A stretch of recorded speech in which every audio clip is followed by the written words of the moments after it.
Welcome to Popup Chinese. I'm Brendan. 大家好，我是 Echo. And we're coming at you today with a podcast for absolute beginners. This is part of a series we have on sounds in Chinese that are difficult for people who are just starting out. Yes. Now today we are dealing with one particularly thorny sound, and it is... 日 The sound again is...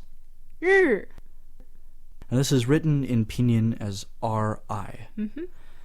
And it is pronounced 3 times, if you would.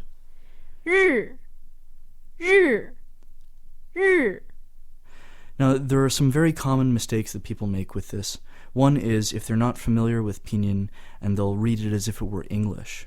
So I'm going to give some common wrong pronunciations, and then Echo will correct me. Okay. Some people read this as, ri.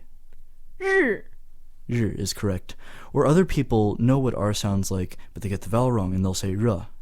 日 R. 日 Or sometimes they'll just go totally off the wall and go rai. 日 It's r. 日日日 Now, that sound is a little bit difficult for English speakers.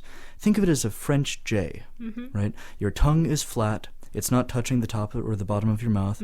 Your teeth are a little bit gritted. Yes. And you're making this sound with the vibration of air in your mouth. It's not coming from your vocal cords or anything like that. Yes. And that sound, one more time, is...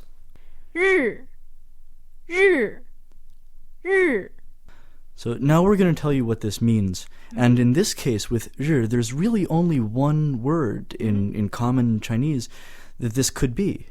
日 And it means sun, or day, or Japan, because Japan is the land of the rising sun.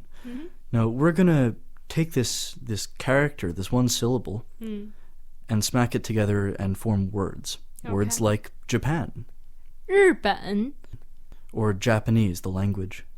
日语 Sunday, 星期日 diary, 日记 day and night. 日夜 Now, don't worry too much about these words. Right now, this is just for practice and pronunciation.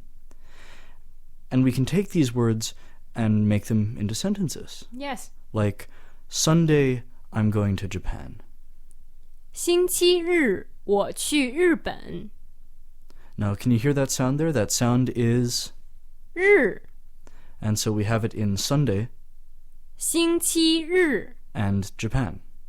日本 You could say, she writes a diary in Japanese. 他用日语写日记 Right, so there again is that sound, 日. 日日日 Right, that takes us to the end of today's lesson. If this has whet your appetite, if you want more, you can subscribe to premium features at popupchinese.com. Yeah. We've got all kinds of awesome stuff, including individual recordings of each of these words, and a lot of stuff that will set you on the road to being a better Chinese speaker. Yes. Meanwhile, if you have any questions, You can always write to me at echo@popupchinese.com. and we look forward to hearing from you. Okay. See you next time. Have fun.